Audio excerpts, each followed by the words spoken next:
while a critical incident can really push a guy over the edge, what got them so close to that edge that the critical incident did knock them off the edge? And a lot of times that's life stressors, organizational stressors.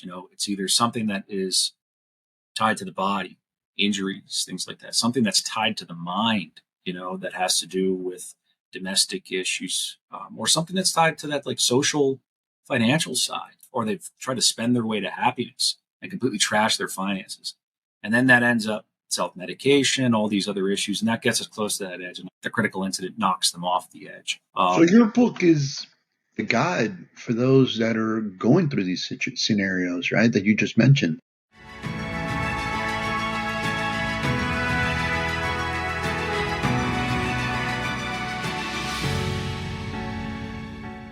Today on Bets and Badges, we have the honor of bringing back Dr. Benjamin Ben Iobst. How are you, brother? Doing well, Robert. You have written a second edition. It's called Restoring the Warrior. And the purpose of this book is to provide others examples and guidance for them to better deal with their struggles. Ben, what else can you add to that? So the book came from the idea of, we have a lot of veterans and first responders out there that feel different from the rest of society, right? And within the process of that, a lot of times when they are struggling, they try to isolate, and they start to isolate.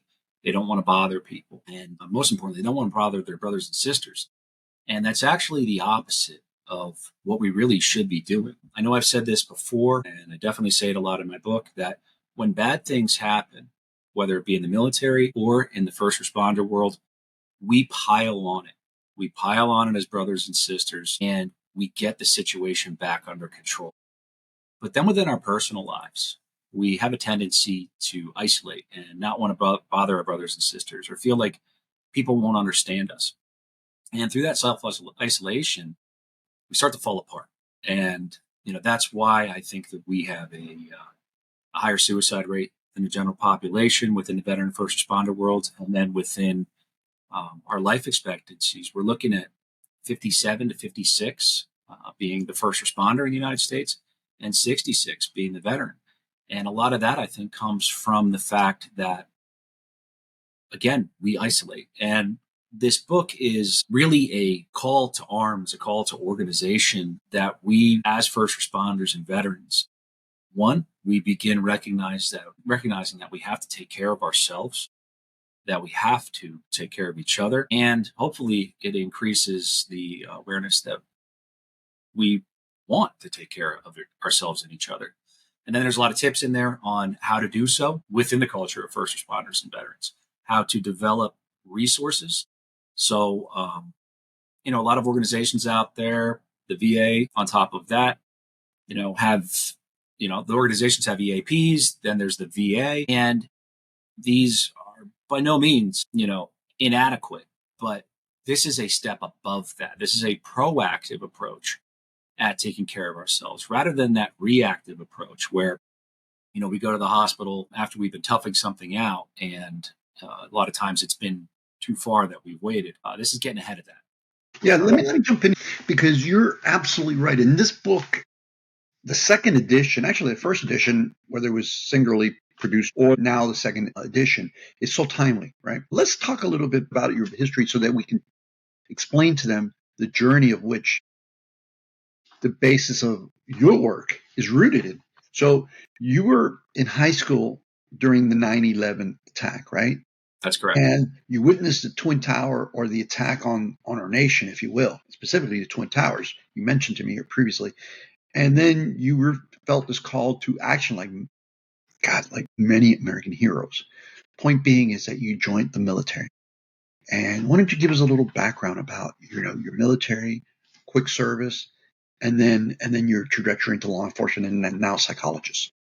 Absolutely. So I joined, as you had stated, because of 9/11. I had intended to go to college and go off into the workforce. I come from a military family, but I didn't really have any drive to go into the military until 9/11. And 9/11 happened, and I said, that's it. I got to like many men and women. So I got to do something here. So I joined the United States Army, joined the infantry, and shortly thereafter, after one station unit training, I found myself on my first tour in Iraq in a pretty much standardized infantry capacity, doing route clearance and things like that. Then I finished up that tour, and without getting into too much depth, ended up finding myself in a small kill team, which was used for a variety of different things. I was a sniper on that small kill team. I know that in the near future, we're going to have some more information out, a documentary. Yes, absolutely. We'll be producing, and we're in the middle of, actually, we're at the tail end of the filming and going into editing phase and production phase of Out of the Fire into the Light, the documentary capturing the 20-year journey of our brothers and sisters. Ben, his platoon. For those that are watching this video, look at above his shoulder, his left shoulder. He has a little bit about his background, Purple Heart recipient, commendation recipient, highly decorated human being, but more importantly, a person that has walked the walk. So let's go right back into, again, your journey and your book here. So during that deployment, it was pretty tough. And again, a lot of that's going to be covered in the documentary. Very, very intense. Very, very intense during the Battle of Ramadi. Return home from that, and I end up getting right into law enforcement. I still felt a drive to serve, and I wasn't quite sure exactly how I wanted to serve when I got home. And through my father's coaching, he said, well, get right back into something that you know. So law enforcement was a natural transition for me. The one issue that, one amongst many issues, was I had no idea how to process everything I had experienced during the war. And then you add in, I didn't join a small department that didn't have much going on. I joined a metropolitan police department in a city that had, and it still has some high crime issues. You add in, all the stress from the war with, now I'm a police officer in a metropolitan police department, out there running call to call, seeing pretty difficult things, and slowly but surely started to self-isolate. So first it turned into, I don't want to spend any time with anybody who isn't a cop. Then it's, I don't want to spend any time with anybody who isn't a cop and a combat veteran. And that isolation got worse and worse. Then alcohol starts getting poured onto that. And within a few short years, I was a complete mess. And come 2013, life really began to change for me. So as I also stated, I come from a family of military members. I also come from a family of people who are in recovery from various forms of substance abuse, alcoholism. And that began that journey of recovery, of putting down the bottle, starting to accept the help of other veterans, first responders, my family, my friends. And in the process of that, that's where my life really actually opened up. All these experiences beforehand, while difficult, and, very exciting, I guess would be a word to use for it. They were preparing me for this second piece, which was getting myself healthy, working with other veterans and first responders to do the best I can for our population. And I continued forward in the police world, ended up, getting promoted up and working as a supervisor within law enforcement. I was in charge of the CIT officers within the department that I worked in, which is officers that respond specifically to mental health and drug and alcohol incidents to help those individuals get into different types of treatments, get them healthier, and also as a hostage negotiator. And then I really started to recognize we've got to start to focus on ourselves a bit here too. We were doing a really good job taking care of the public, but maybe not the greatest job taking care of each other. So a couple, guys leave earlier within their career than they probably could have or should have because of mental health, drug and alcohol related issues, because of the traumas of the job. On top of that, within the veteran population, the first responder population became acutely aware of the rates of substance use disorder and suicide. So I ended up joining on a regional CISM team, and that really started to open my eyes. Like, hey, we've got a lot we can do here to take care of our guys and girls. What a CISM team is it's critical incident stress management team, focuses heavily on what do we do after the bang? What do we do after the bad incident? Taking care of one another, in that capacity. But the one thing that was missing there was, while a critical incident can really push a guy over the edge, what got them so close to that edge that the critical incident did knock them off the edge? And a lot of times that's life stressors, organizational stressors from law enforcement work, from first responder work, because it is very similar in our other organizations, such as fire and EMS and the other first responder groups out there. And those life stressors really come in three different forms. It's either something that is tied to the body, injuries, things like that, something that's tied to the mind, that has to do with domestic issues, or something that's tied to that like social, financial side, where they just don't have the right supports around them. They don't have, or they've tried to spend their way to happiness and completely trash their finances. And then that ends up self-medication, all these other issues, and that gets us close to that edge. And I think then the critical incident knocks them off the edge. So your book is basically a guide for those that are going through these scenarios, right, that you just mentioned. Correct. Yeah, the first edition was the guide for the individual, and honestly, the leaders, how to begin the process, because there's a lot of leadership advice in there, that some of the things that we've done in the veteran and first responder world has been maybe not the healthiest thing for us to do, but we passed it down generationally because we didn't know any better. What are the examples of that you can provide here real quick that are in your book as far as this guide? Yeah. A good example I could use is, getting into the military world or the first responder world. We're going to be putting people into extremely high op tempo, stressful situations, right? Where we want them to perform to near perfection within those stressful situations. So looking at that, we would probably want to arm those individuals with the most holistic approach we can to keep them healthy. So really great healthcare, really good sleep cycles, good mental preparedness.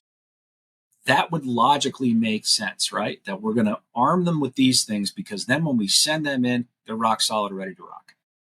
But it's not what we do. Within the military and the first responder world, Robert, as you know as well, we sleep deprive our people.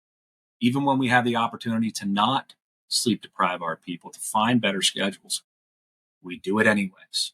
Why? Because it's always been done that way. On top of that, there's a mixture of grit is good. So grit and ability to tough things out, absolutely essential.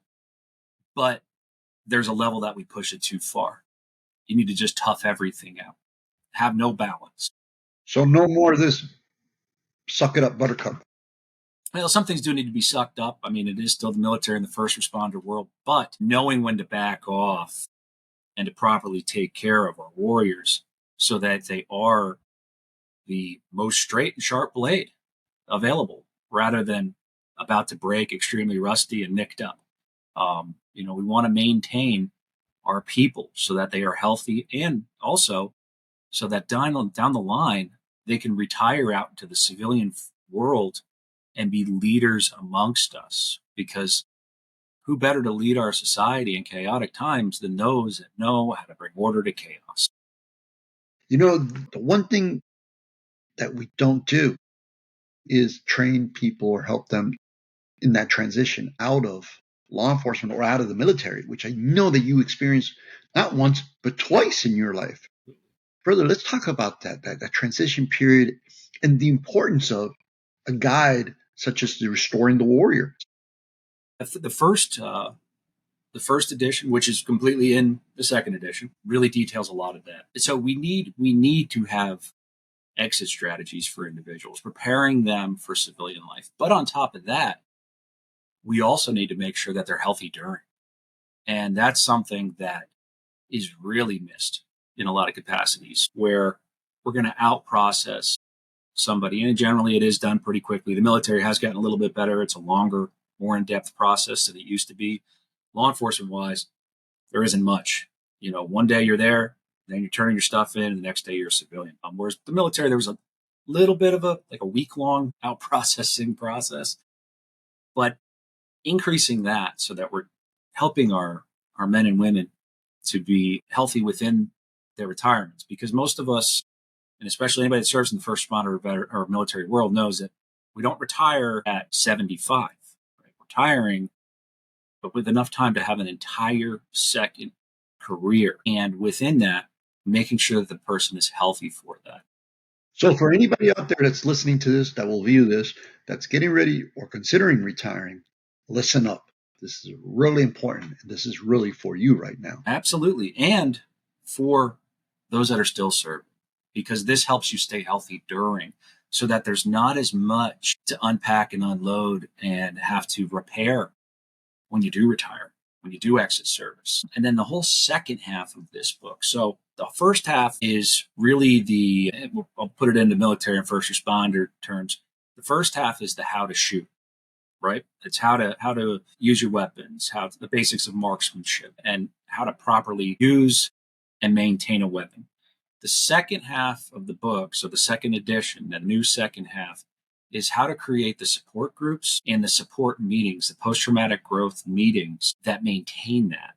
So the second half is how to create weekly or monthly support groups of warriors, military and first responders, to take care of each other, to share our strength with each other. And it's like going to the range. It's practicing those skills that we talk about in the first half of the book. And we've seen a lot of local growth. This really came out of, we published the first half of the book. We started doing some meetings and people started reaching out saying, hey, we're hearing about these things. How do we create one?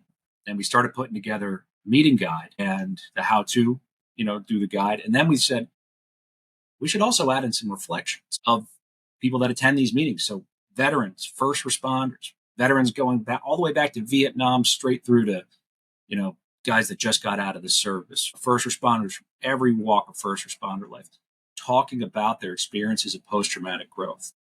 And what those are is those actually start the meeting. Those are read off, and that starts the thought process of the meeting. And the next hour and a half is talking about the growth side of trauma. How do we put what we've experienced to work in a positive way, in a purpose-driven way in our lives? And again, it has been an amazing journey. And combining the veteran and first responder world has been really cool as well, because what we've seen within that is that the veterans generally still want to serve in some capacity, but they're looking for purpose, right? And then the first responders, they're currently serving, but a lot of times they're beaten down, especially with, how society's been lately within the media. A lot of first responders are really, really beaten down. So now you combine these two groups. You have people that are looking for a place to serve, that have a history of service, served honorably, and you mix them with people who need purpose and motivation. You mix them together, and all of a sudden now you have this amazing symbiotic relationship going on where the veterans are supporting the first responders in the room, the first responders are supporting the veterans in the room, and the growth begins. And it is really, really cool. So again, the second half of the book is how to do it. Again, the other side of this too is the second half of the book. When you get about halfway through it, I have a notification in there that this is an open source. So the second half, people can photocopy it, make copies of it, do whatever they want to do so that they have as many copies as they need of that second half of the book to successfully create these meetings. I have to tell you that 10 years into retirement from police work, I am coming to terms with a lot of the baggage I carried from my days of serving. Military stuff compounded by law enforcement experiences, right? Man, and I heartedly wish I had such an opportunity to have a resource available to me before I retired. It would have been a freaking game changer. Brother, I thank you for that. You're in Pennsylvania, right? And if someone wanted to get a hold of you, where can they get a hold of you or buy the book? So the best way to get to the book is Amazon.com. That's where it's located. Just look up Restoring the Warrior, a guide to veteran and first responder wellness, second edition. The first edition, I did depublish it so that you should only be getting to the second edition. But if you accidentally are finding yourself looking at the first edition, get the second edition. That's the part that has both both pieces of this in it. It's a blue cover. And then to get a hold of me, best way would be shoot me an email if you wanted to talk to me, and that's BIOBST at bticonsultingservice.com. Any parting words? I think that, what I had said earlier is key. By keeping us as first responders and veterans as mentally, physically, spiritually, and socially healthy as we possibly can, it allows us to stick together, to take care of one another, and to move forward to be leaders in our communities that, again, we know how to deal with chaos. We know how to find order in chaos. And if we're also healthy in the process of all this, we have an unlimited amount of good that we can do. Yeah, thank you. Thank you. Continued service. True American hero. We have been speaking with Dr. Benjamin Ben Iobst. He is a psychologist. Incredible human being. He's a combat veteran. He's a retired police officer and a leader currently helping officers and first responders across the country. Look forward to speaking with you next time.